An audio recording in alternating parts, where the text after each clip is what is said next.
Why would a 17-year-old walk into school dressed like she was reporting for duty? That was the question hanging in the air, unspoken but heavy, as stepped off the bus. Her boots hit the pavement with a rhythm that didn't match the morning chatter, each step louder than it should have been, echoing across Lincoln High's parking lot. Eyes locked onto her instantly. First a glance, then a whisper, then the wave of laughter that always follows when someone dares to stand apart. It rippled through the lot like wildfire, teenagers nudging each other, pointing, pulling out their phones. Kept walking. The camouflage jacket was oversized, swallowing her shoulders, but her posture was straight, almost stubborn. She didn't hide. She didn't shrink. The uniform had weight, not just the fabric, but something deeper. Her father's scent still clung to it faintly, the last ghost of a man who wasn't there to see her wear it. Someone snickered loudly. Madison Torres, hair like a curtain, perfect makeup, perfect confidence. She was the kind of girl people didn't question because to question her was to be dismissed, cut out of the social circle like dead weight. She laughed for everyone to hear. Is she serious? Homecoming week doesn't start till Friday. The words weren't clever, but they landed sharp. Phones went up higher. Screens glowed. Captions were already being typed before it even crossed half the parking lot. Wannabe soldier, attention seeker, playing dress-up. Her jaw tightened. Her fists twitched at her sides, knuckles pale against the sleeves rolled up too far. She breathed slowly, deliberately, one step, then another. The football players were next. They always were. They lounged by their trucks like kings of the morning, jackets glinting with patches of gold and white. Jake, the quarterback, had a laugh that carried further than it should have. He stood tall, puffing his chest, and barked out fake commands. Left, right, look alive, boys. We've got a real soldier in the ranks. His friends fell into line, saluting, marching behind her in exaggerated rhythm. Their laughter hit harder than the cold wind, but didn't break stride. That was the first rule she'd learned about pain: don't show it. Weakness feeds them. Strength confuses them, even if the strength is fake. Inside, her stomach was knotted so tight she thought she might throw up. Her hands trembled just enough that she clenched them into fists to hide it. But outwardly, her back stayed straight, her chin just slightly higher than before. The jacket wasn't a costume, not for her. She'd been at Lincoln High barely 2 months. A senior with no friends, dropped into a school where everyone already knew their place. Her mother had moved them out of the house where every wall still smelled like him, her father David. The man whose voice she could still hear in dreams. The man she hadn't stopped missing for 3 years. 3 years, that was why today mattered. That was why she wore it. The uniform was her ritual, her rebellion against forgetting, against moving on. But no one around her knew, and she wasn't going to explain, not to them, not today. By the time she reached her locker, her face burned from holding everything in.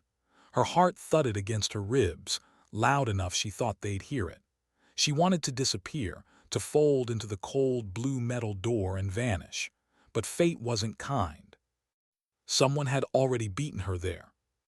A note hung crookedly on her locker, black marker scratched across lined paper.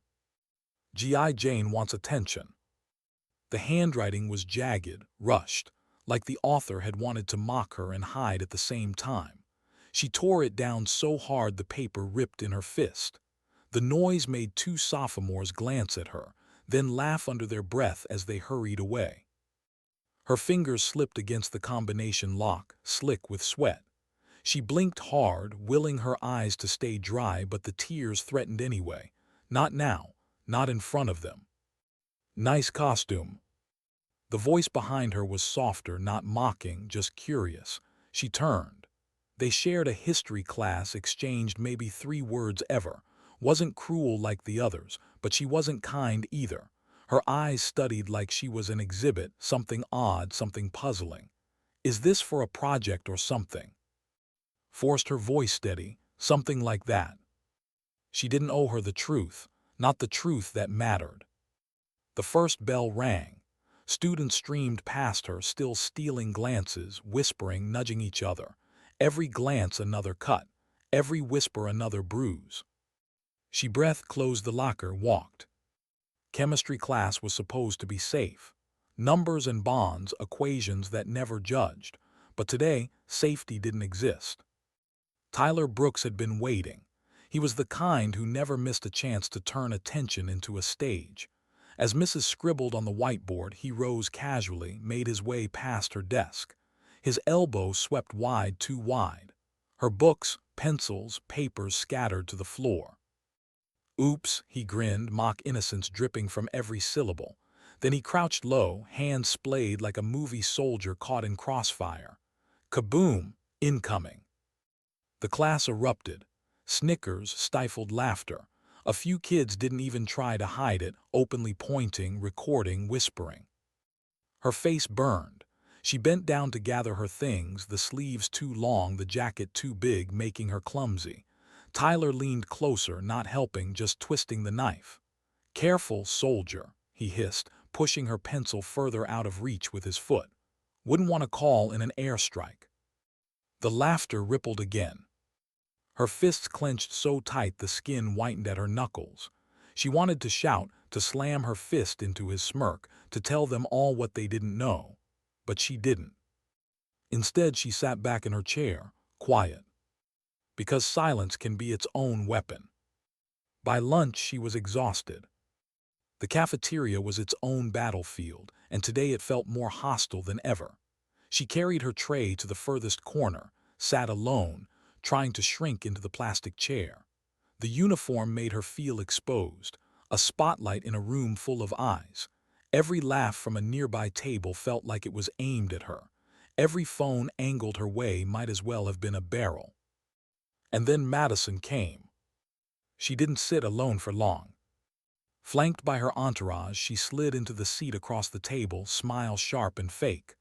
"Look, military girl," she began, voice syrupy with poison. "We get it. You're trying to be edgy, but this whole act, it's old." The cafeteria quieted.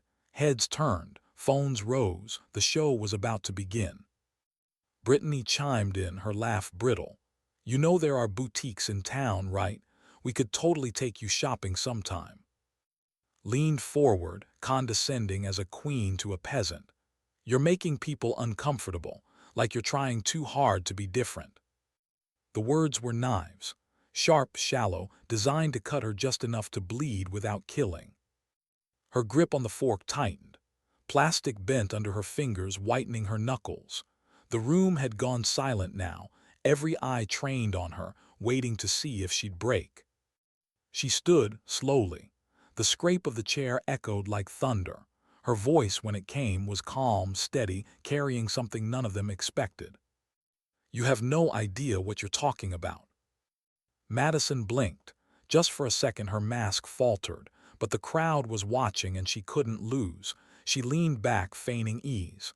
"Oh, please, what are you gonna do? Call your daddy to come save you."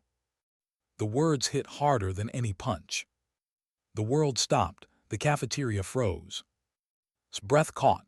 Her lips parted, ready to say something she had never dared, something that would either shatter her completely or reveal the weight she'd been carrying for 3 years. But before she could speak, the building itself began to tremble. At first it was faint, like a distant storm, then louder, stronger. The glass windows rattled, trays clattered to the floor. The roar filled every chest, made every heartbeat stutter. Heads snapped toward the windows. Shadows passed overhead, blotting out the light. And then it appeared. A Black Hawk helicopter, blades whipping the air into a frenzy, circling the school with military precision. Phones shot up. Screams, laughter, shouts, chaos. Teachers shouted for calm, but their voices were drowned by the roar. The cafeteria became a storm of bodies pressing against the glass.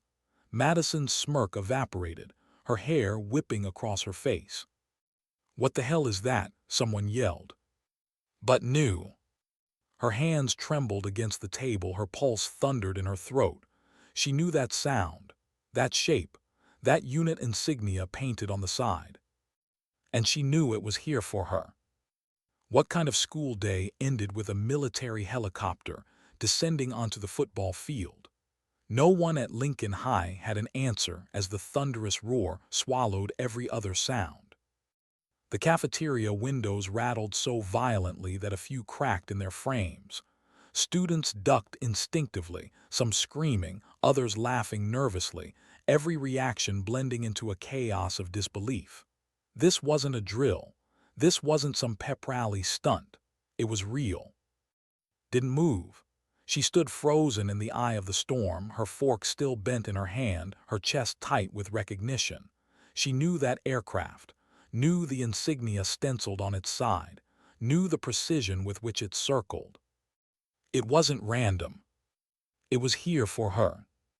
Phones were everywhere now, arms raised like a forest of antennas, recording, streaming, capturing every second.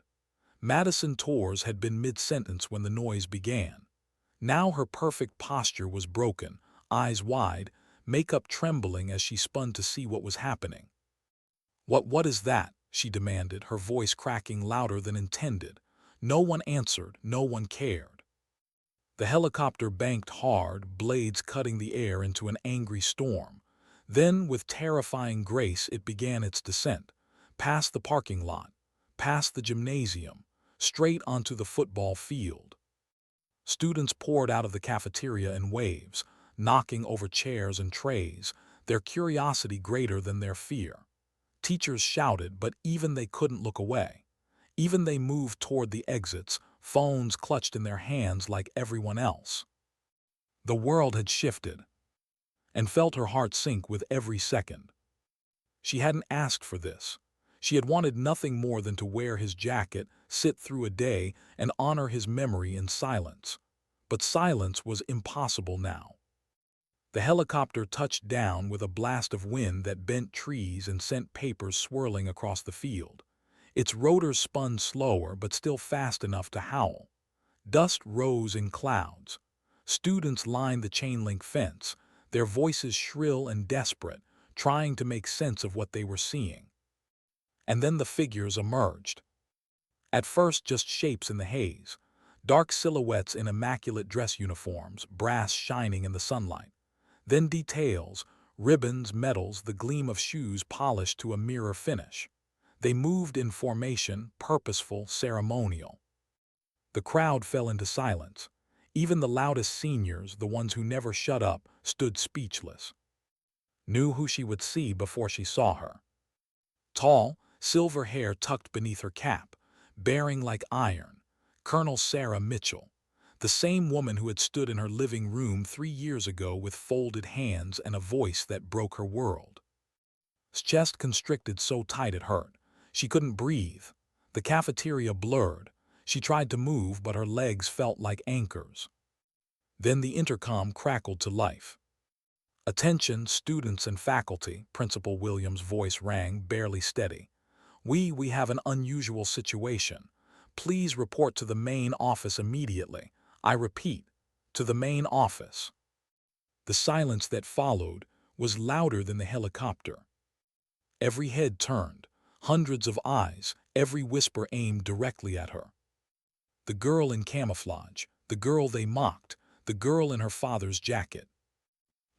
Her boots felt suddenly heavier, louder, echoing against the tile as she forced herself to move. Students parted in front of her without speaking, phones rising to capture each step. Her humiliation had flipped into something else, confusion, awe, disbelief, but she didn't feel relief. She felt fear. Her pulse pounded in her ears. The jacket clung to her like armor and burden all at once, and the weight of her father's dog tags against her chest felt unbearable. The hallway to the office was lined with teachers, drawn out by the commotion. Even they stared, some with curiosity, some with sympathy, others with unease. They didn't know what to say. None of them did. The door to the office stood open. Through the glass saw Colonel Mitchell. The colonel's posture was rigid, her cap in her hands now, her eyes scanning the room like she owned it. Principal Williams hovered at her side, nervous, small. Sneeze nearly gave way. This was the woman who had stood at her mother's door and said the words that never stopped echoing. "I'm sorry, he's gone." The room blurred, but she stepped inside. The colonel's gaze softened when it landed on her. Not much, not enough to show weakness, but enough to pierce through's heart. "Miss," Mitchell said. Her voice was calm, commanding, carrying over every other sound. "It's time." Time for what? Wanted to ask. But her throat was locked, and the question lived only in her eyes. The colonel nodded once, then stepped aside, gesturing to the doors that opened onto the field. And suddenly was walking again. This time not through hallways of lockers and whispers, but toward blinding sunlight and the waiting formation of soldiers. The field was packed. Nearly 2,000 people, students, teachers, cafeteria workers, parents who had already driven over after the news spread like lightning. A semicircle of faces, waiting, watching. The Black Hawk still hummed, blades slowly turning, looming over everything like a giant that refused to sleep. The soldiers formed a line. Their uniforms were flawless, their boots aligned, their eyes forward. Ceremony, ritual, respect. And in the middle of it all walked. Every step carried her farther from the world of cafeteria drama and into something larger, heavier. Her classmates, Madison, Tyler, the football players, watched from the sidelines, pale, shaken, their earlier cruelty collapsing under the weight of what they didn't understand. She could feel their regret without looking at them. But she didn't care, not now. The colonel stepped forward, microphone in hand, her voice steady and amplified across the entire field. 3 years ago today, Staff Sergeant David made the ultimate sacrifice while serving his country in Afghanistan. The words landed like a shockwave. Students gasped. Teachers bowed their heads. For most, it was the first time they had ever heard his name. His chest tightened. Her father's name, her father's story, spoken aloud here, where she'd been nothing but invisible or mocked. Colonel Mitchell's voice carried stronger, steadier. He died saving 12 members of his unit when their convoy was ambushed outside Kandahar. He left the safety of his vehicle to restore communications. He was killed by sniper fire, but his actions brought rescue to his comrades, and his sacrifice saved lives. Silence. Not the awkward silence of classrooms, not the mocking silence of cafeterias. This silence was reverent, raw. Tears blurred her vision. She didn't wipe them away. The colonel turned, gesturing toward her. His daughter has honored his memory every year by wearing his uniform, not for attention, not for recognition, but because she carries his legacy with quiet dignity. The weight of the crowd's stares shifted. No longer cruel, no longer mocking. They burned with something new, something she couldn't describe. Respect. The colonel opened a case, withdrawing a folded American flag, crisp and perfect. She placed it in his hands. This flag flew over the base where your father served, lowered to half-staff in his honor, and today it belongs with you. The fabric was soft, heavy, trembling in his arms. She clutched it like it might anchor her against the tide of grief that rose again, swallowing her. Then the colonel lifted a second box, smaller, gleaming. She opened it to reveal a medal that seemed to catch the sunlight itself. The Medal of Honor, awarded posthumously to Staff Sergeant David for his extraordinary heroism. The field erupted in applause, not shallow, not performative, real, deep. The kind of applause that carried grief and gratitude in equal measure. His breath hitched, her tears spilled freely, and as the colonel pinned the medal to her father's jacket, her voice lowered just enough for only to hear. He would be proud. His courage lives on in you. The words broke her and healed her all at once. The applause swelled, echoing across the field, but heard none of it. She felt only the medal against her chest, the weight of the flag in her arms, and the sudden, dizzying realization that for the first time in 3 years, her father didn't feel gone. He felt here. What happens after the applause fades? That was the question pressing in on as the crowd began to break apart, the weight of the metal still pinned against her chest. The football field was buzzing with voices, footsteps, phones still recording even as the Black Hawk's rotor slowed to silence. Teachers tried to herd students back toward classrooms, but no one wanted to leave. Not yet. They lingered, restless, whispering to each other, as if they weren't ready for the spell to end. Stayed where she was, flag clutched tight, head bowed. Her tears hadn't stopped, but she didn't bother hiding them anymore. For once, no one was laughing. Colonel Mitchell had stepped aside, speaking quietly with Principal Williams, her posture relaxed but her presence still commanding. Soldiers in formation stood like statues on the field, a backdrop of dignity against the chaos of teenagers who didn't know where to put their hands or their voices. His breath trembled as she finally looked up. The crowd had shifted. Faces that had been mocking hours earlier were now solemn, pale, shaken. Tyler Brooks stood near the 50-yard line, shoulders hunched, eyes red. Madison Torres was further back, her flawless mask cracked. The queen bee looked small now, almost childlike, her arms crossed tightly over her chest as though she were cold. It would have been satisfying if it didn't hurt so much. Because beneath their regret, their shock, their sudden awkward sympathy, none of it changed the truth. Her father was gone.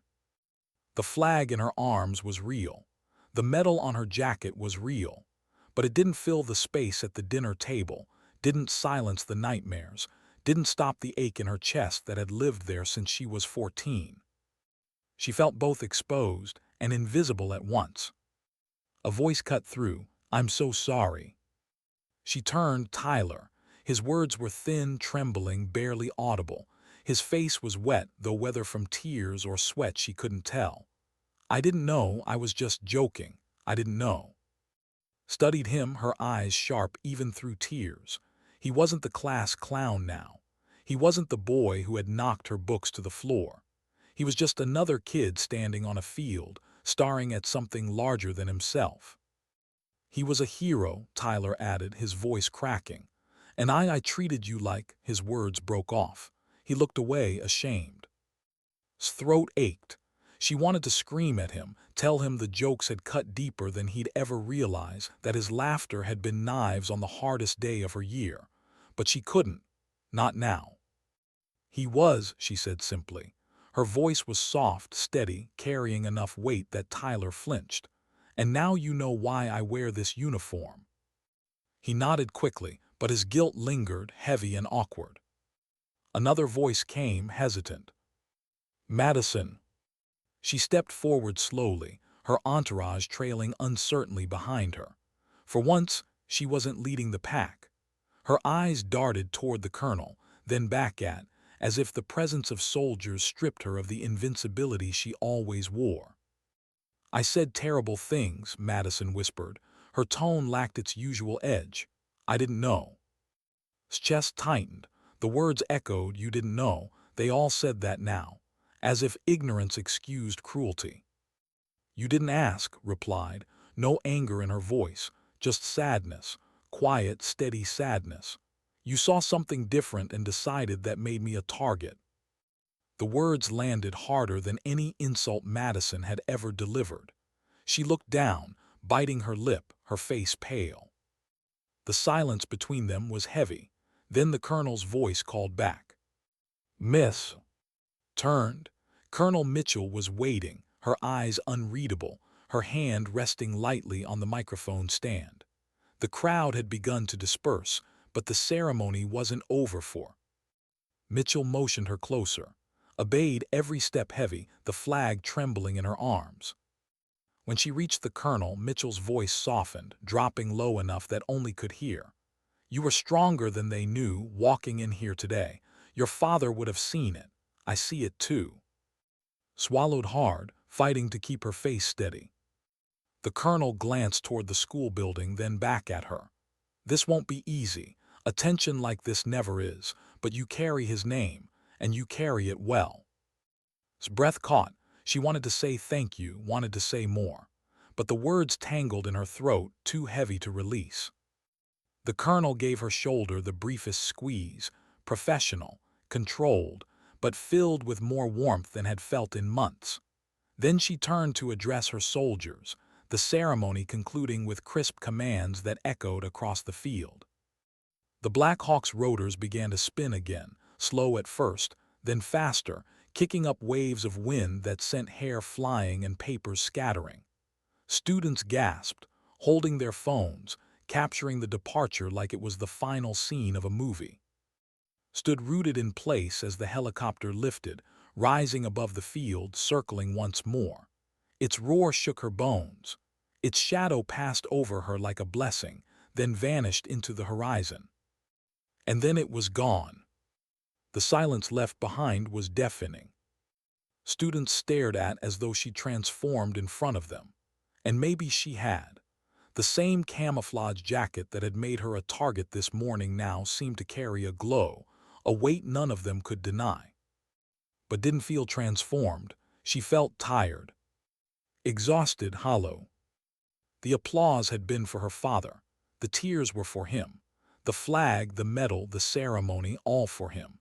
And she was left standing in the wreckage of memory, a girl in boots too heavy for her feet. The crowd began to drift back toward the school, buzzing with conversation. Phones lit up again, photos shared instantly, headlines forming in real time. Black Hawk lands at Lincoln High. Medal of Honor presented to fallen soldier's daughter. Her story wasn't hers anymore. It belonged to them now, to the internet, to strangers who would never know him, who would never know her. And wondered if she could survive that. She stayed long after the field cleared, clutching the flag, staring at the grass flattened by rotor wash. Her ears still rang. Her chest still ached. She whispered into the wind, voice breaking, "I miss you, Dad." No one heard her. But she said it anyway. How does life return to normal after something like that? It didn't.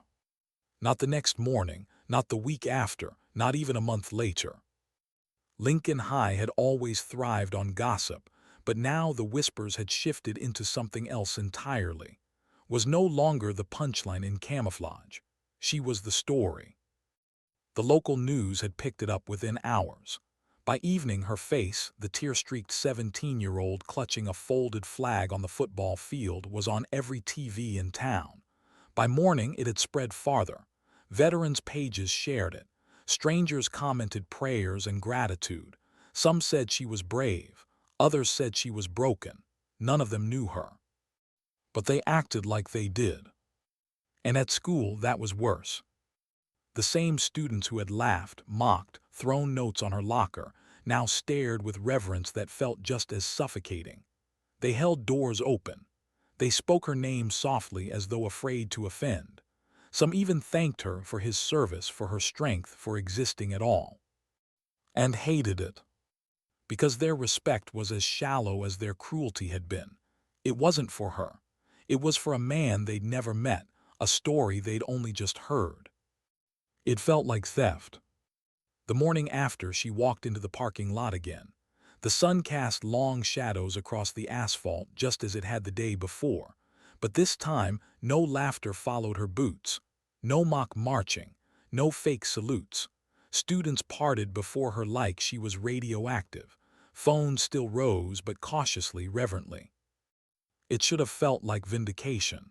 Instead, it felt like walking through a graveyard. Was the first to speak to her that morning.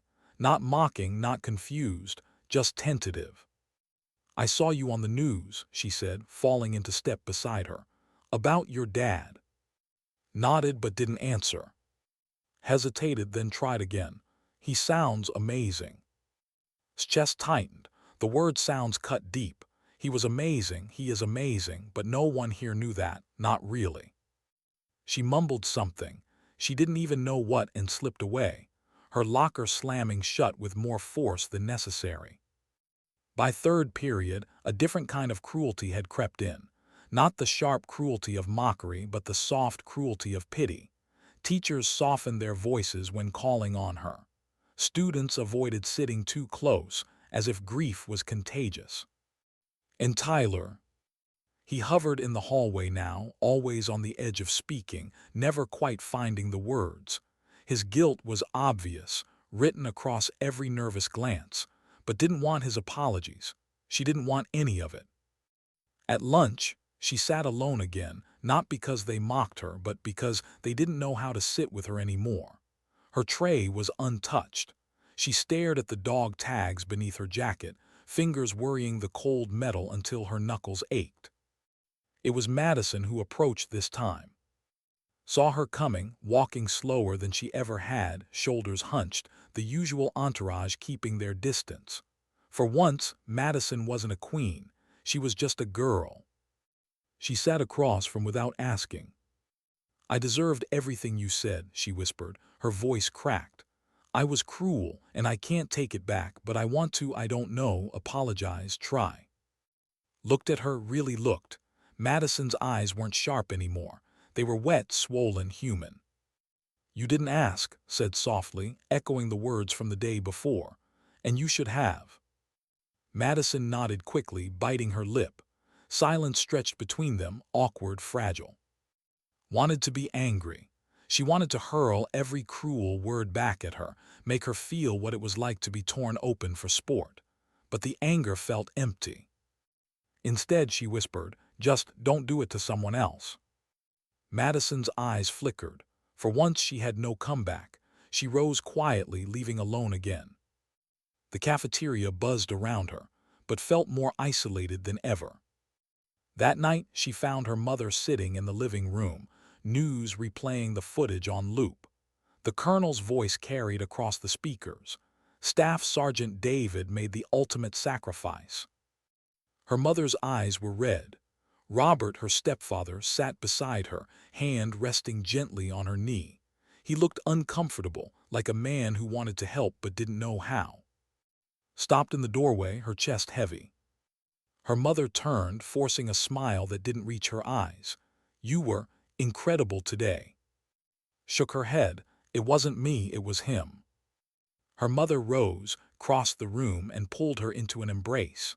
For a moment, let herself sink into it, the smell of laundry, detergent, and coffee grounding her. But then she pulled away. Because as much as she missed him, as much as she wanted to cling to memory, she couldn't escape the feeling that she was being swallowed by it. The days blurred. Teachers asked her to speak in class about her father. The principal hinted at inviting her to assemblies. Local veterans groups sent letters. A TV crew requested an interview. Everywhere she turned, someone wanted a piece of her father's story, a piece of her. And wanted to scream. Because they didn't want him. They wanted the idea of him. They wanted the hero, the symbol. Not the man who made pancakes on Sundays, who stayed up late helping her with math homework, who smelled faintly of cedar and cologne. That man was hers. And every time she saw his face on a screen, every time his name was spoken by strangers, it felt like losing him all over again. One evening she sat alone in her room, the folded flag resting on her desk, the metal gleaming under the lamp. She stared at them for hours, her chest rising and falling with uneven breaths. Was this what it meant to carry his legacy? To be crushed under its weight until she couldn't breathe? She whispered into the silence, "Dad, I don't know how to do this." Her voice cracked, and for the first time since the ceremony, she let herself sob. Shoulders shaking, hands clutching the dog tags, she cried until her chest was empty, until there was nothing left but the soft echo of his absence. At school the next day the stares continued. Respectful now, careful, but still suffocating. She walked through the halls like a ghost, caught between two worlds, the ordinary life of a 17-year-old girl, and the crushing shadow of a hero whose story had been etched into history. And she wondered if she would ever find herself in the space between. Who was she really? That question gnawed at in the weeks after the helicopter touched down. Every hallway at Lincoln High still felt like a stage. Whispers didn't mock her anymore. They admired her, revered her. Teachers paused when she walked in as though her presence changed the atmosphere. Students who had once looked through her now offered seats, smiles, awkward kindness. And yet it wasn't her they saw. It was him. Her father, his story, his medal. She'd become the vessel that carried his memory, and in doing so, she felt herself vanishing. One Tuesday morning, Mrs. stopped class to play a news clip. An example of courage, she said warmly, smiling at before pressing play. Froze in her seat as her own tear-streaked face filled the projector screen, her clutching the flag, the colonel pinning the medal, her whisper into the microphone, he was a hero. The class watched in reverent silence.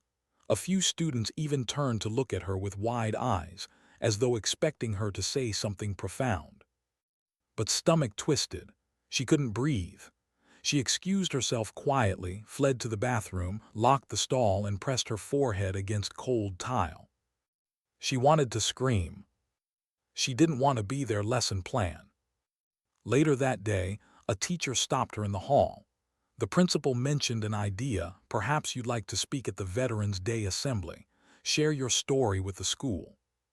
Her jaw clenched. She muttered something noncommittal and walked away. By the time she reached her locker, the anger had grown sharper. This wasn't her story. It was his. And they kept taking it, packaging it, displaying it without ever asking if she could bear it. That night at home, the tension finally broke. Her mother was sitting at the kitchen table, bills spread out, glasses perched on her nose. Robert sat across from her, quiet, sipping tea. Dropped her backpack with a thud. Why didn't you tell them no? Her mother looked up startled. Tell who? The school, the news, everyone. They keep using him, using me. I don't want to be their symbol. Her mother sighed, rubbing her temples. They're trying to honor him, to honor you. No, they're not. Her voice rose, trembling. They don't know him, they don't know me. They just want a story to make themselves feel better, and you let them. The room went quiet. Robert shifted uncomfortably but said nothing. Her mother's eyes glistened. I thought it might help, for them to see him remembered. His chest heaved. It doesn't help, it hurts. Her mother flinched, the words landing like blows. I'm sorry, she whispered. I didn't realize.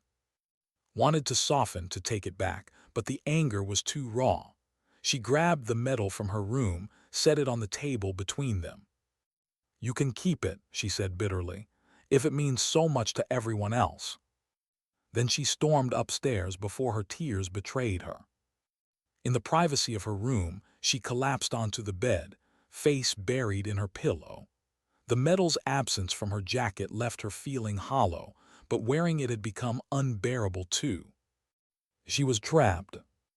The next week, the Veterans Day Assembly arrived. The gym was filled with flags, banners, and the polished shoes of local officials. Sat in the bleachers, her camouflage jacket zipped to her chin, trying to shrink into herself. The principal spoke, teachers spoke, a Marine veteran spoke. And then her name was called. She froze. A student whose father gave his life in Afghanistan. Please welcome. Her body went cold. She hadn't agreed to this. The students clapped politely, expectant eyes turning toward her.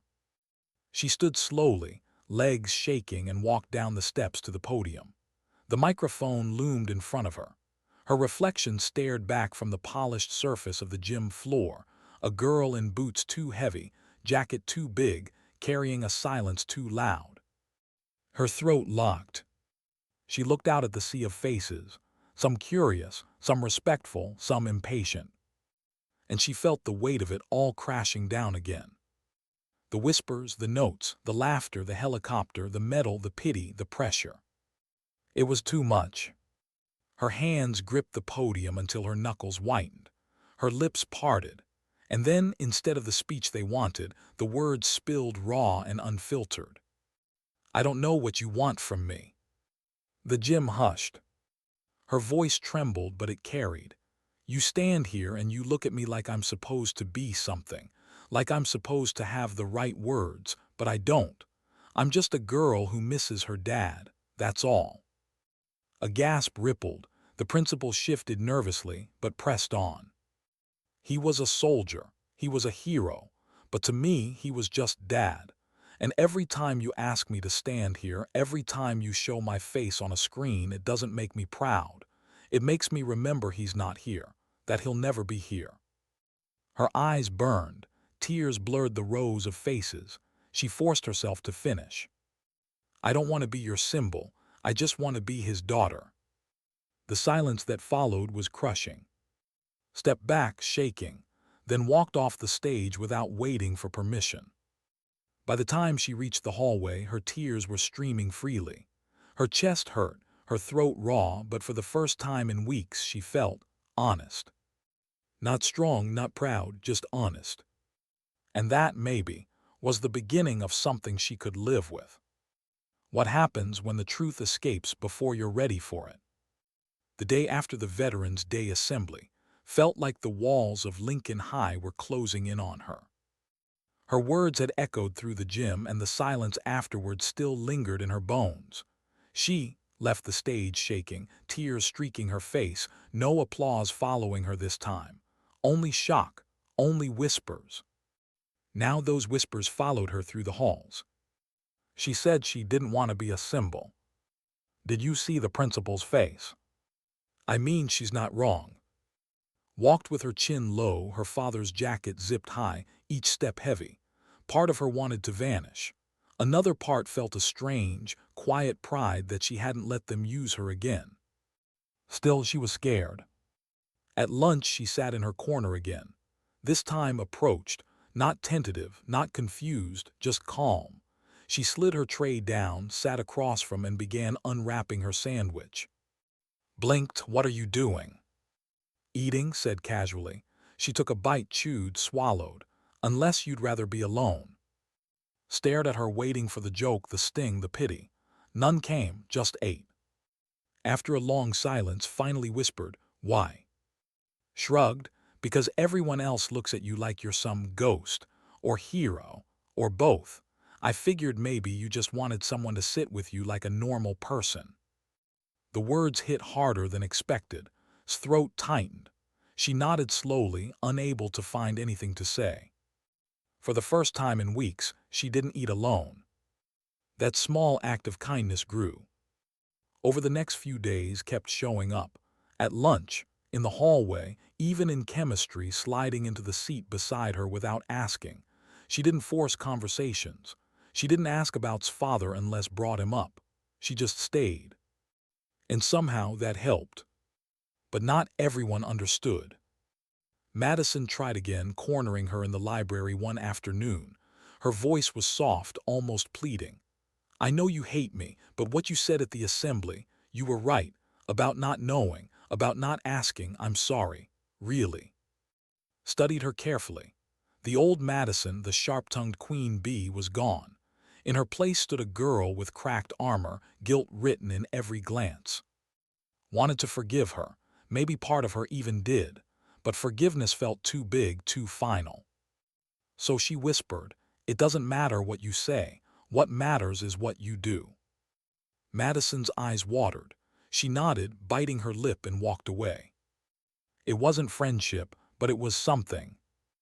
At home, things were harder. Her mother tread carefully, guilt still hanging from their argument. The medal sat on the mantel now, the folded flag beneath it.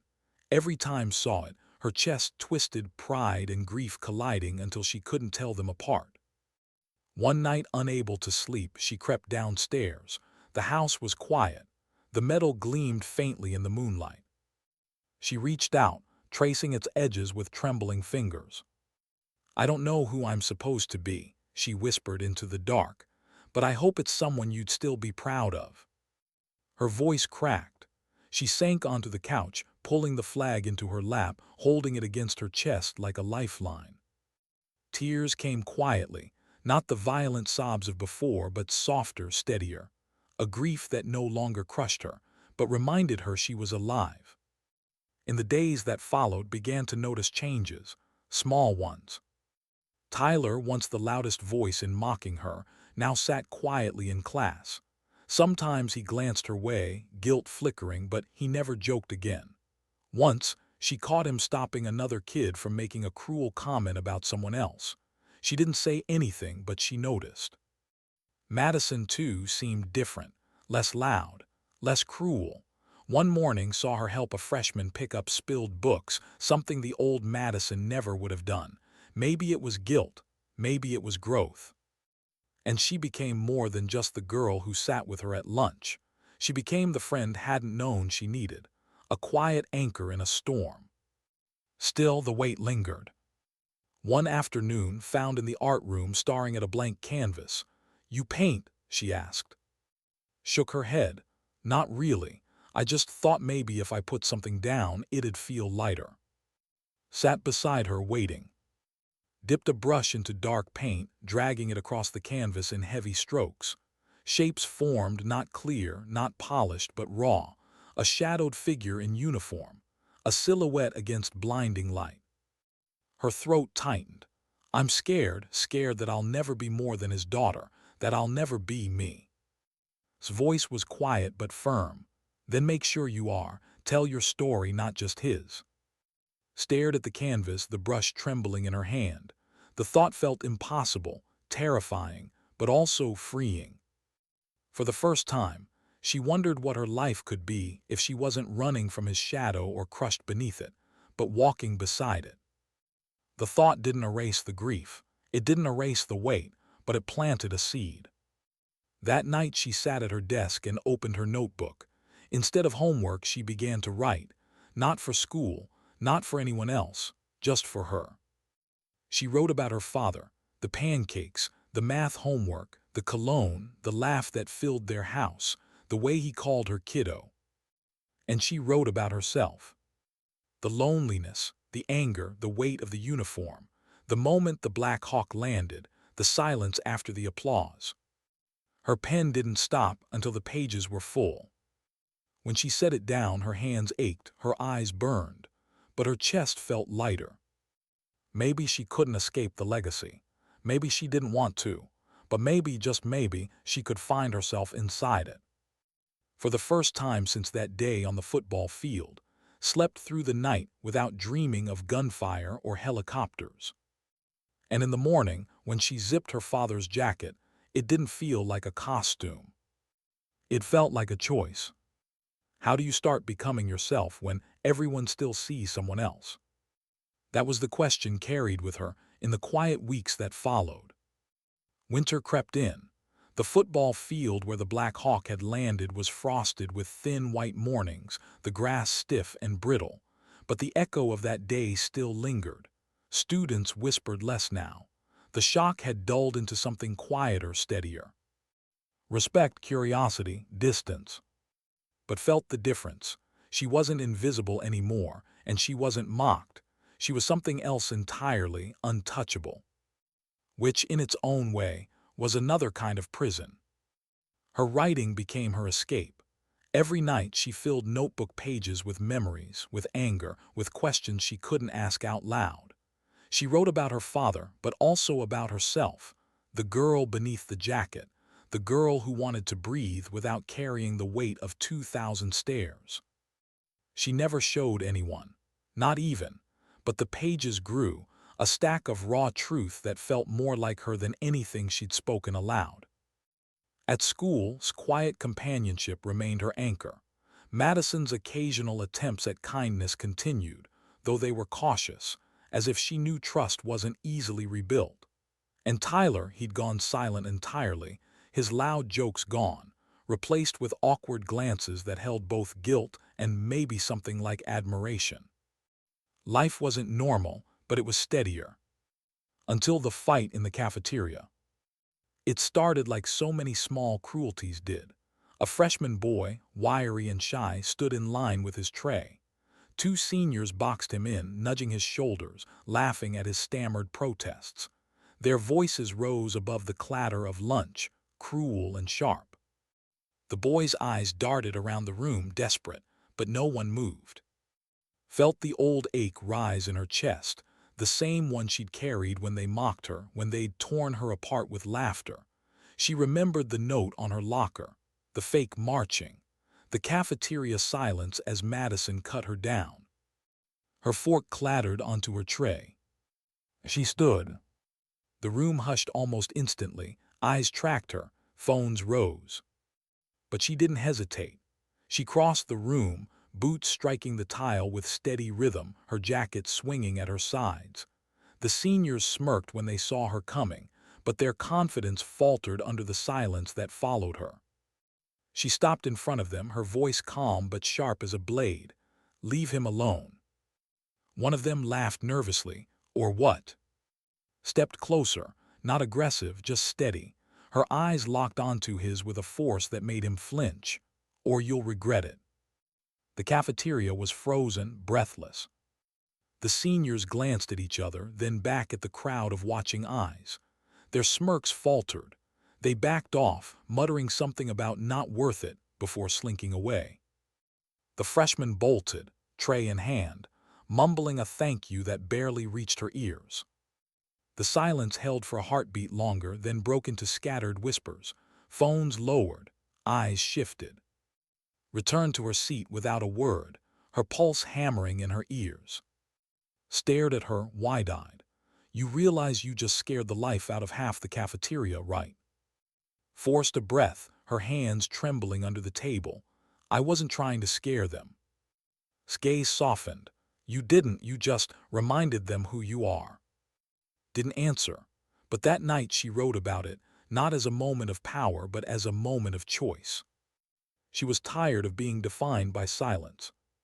She wanted to act. The days that followed carried small ripples. Students approached her differently, not just with reverence now, but with a strange, tentative trust. A sophomore girl asked her advice after being bullied. A teacher asked if she'd consider writing something for the school paper. Even Madison, quieter these days, gave her a small nod in the hallway that carried no mockery, only respect.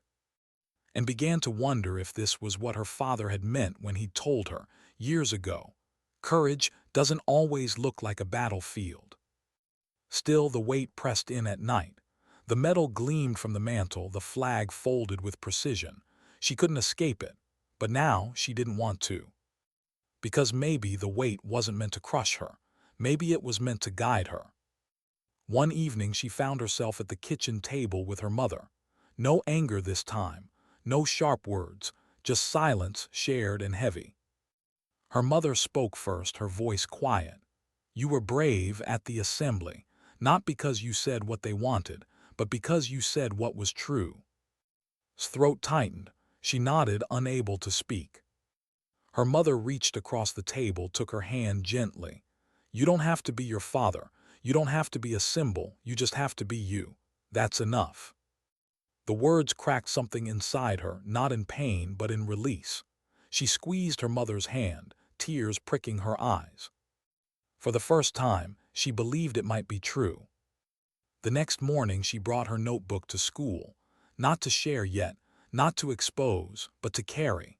A reminder that her voice mattered too. In chemistry, Tyler finally spoke. He leaned toward her, voice low, awkward. "Hey, I just wanted to say, I think what you did at lunch was, amazing." Glanced at him, studied his nervous face, then nodded. "Thanks." It wasn't forgiveness, but it was a step. And maybe that was enough for now. The snow fell heavier as December deepened. The jacket kept her warm, but more than that, it reminded her of what she carried. Not just loss, not just grief, but strength. Her father's courage. Her own voice. And for the first time, those two things didn't feel like opposites. They felt like pieces of the same story. Hers. What does it mean to carry a legacy? For months, had asked herself that question in silence. Now, as the year drew to its close, she began to feel the answer.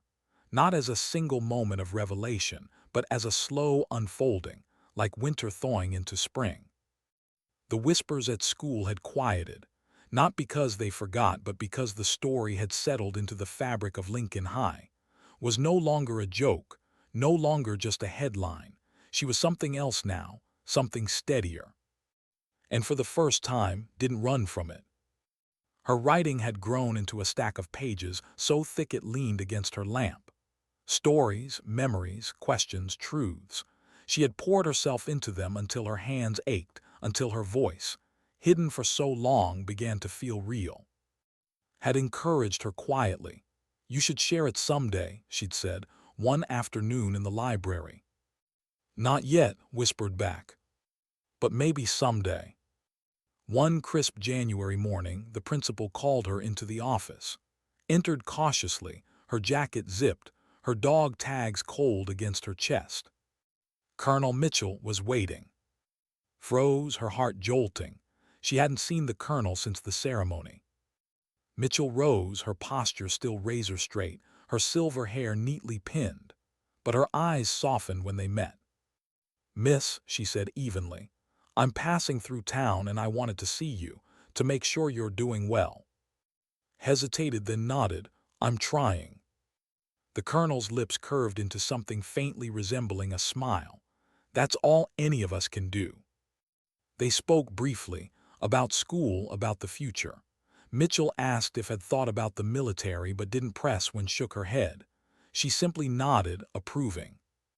"You don't need to wear a uniform to serve," the colonel said quietly. "Your father knew that too." The words sank deep. When the colonel left, sat for a long moment in the quiet office, her chest heavy but steadier. She realized then that carrying her father's memory didn't mean repeating his path. It meant walking her own. And she was ready. A week later, she stood at her locker, slipping books into her backpack, when Madison approached again. This time, no entourage, no hesitation. "I heard about your writing," Madison said. Froze. "How?" "Mentioned it. She didn't share, just said you've been working on something." Madison shifted, nervous. "If you ever want someone to help you publish it, I could. I run the school paper." Blinked at her. The offer was awkward, unexpected, and strangely genuine. "I'll think about it," said softly. Madison nodded, almost relieved, and walked away. It wasn't friendship, not yet, but it was a bridge. That night pulled out her stack of notebooks. She read through the pages, her own handwriting spilling memory after memory. Some pages bled grief, some burned with anger, others pulsed with fragile hope. And in those words, she saw something she hadn't before. Not just her father's story. Her own. The following week, she chose a short piece. One about pancakes on Sunday mornings, about how her dad used to hum off-key when he cooked, about the way she pretended to hate it but secretly loved it. She gave it to Madison. By Friday, it was printed in the school paper. No politics, no speeches, just a story, small, human, real. And the response surprised her. Students approached her in the halls, not with pity, not with reverence, but with something softer. A girl told her she cried reading it because it reminded her of her grandfather. A boy said he hadn't spoken to his dad in months, but after reading her piece, he went home and called him. It wasn't about being a symbol. It was about being honest. And realized honesty had power too. Spring arrived slowly.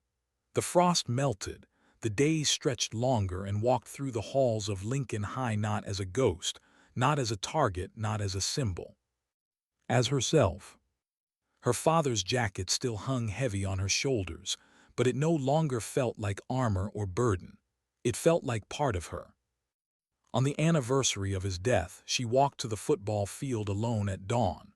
The grass was wet with dew, the bleachers empty, the sky streaked pink and gold. She carried the flag, unfolding it gently across her lap as she sat in the quiet. The silence was thick, but it didn't suffocate her anymore. It held her. She closed her eyes, the dog tags cool against her skin, and whispered into the morning air. "I'm still figuring it out, Dad, but I'm trying, and I think I'll be okay." The wind moved softly across the field, lifting strands of her hair, brushing against her face like a touch. She smiled through the tears, because she could almost hear him then. "Proud of you, kiddo." She sat there until the sun rose higher, warming her face, the metal gleaming in the light. When she finally stood, She folded the flag with careful hands, pressed it to her chest, and walked back toward the school. Her boots struck the pavement steady, unhurried. And for the first time in years, each step felt like her own. Because she had learned something her classmates never understood, something she hadn't known how to put into words until now. Sometimes dignity doesn't speak. It simply acts. And in that quiet, steady act, a girl became more than a shadow. She became herself.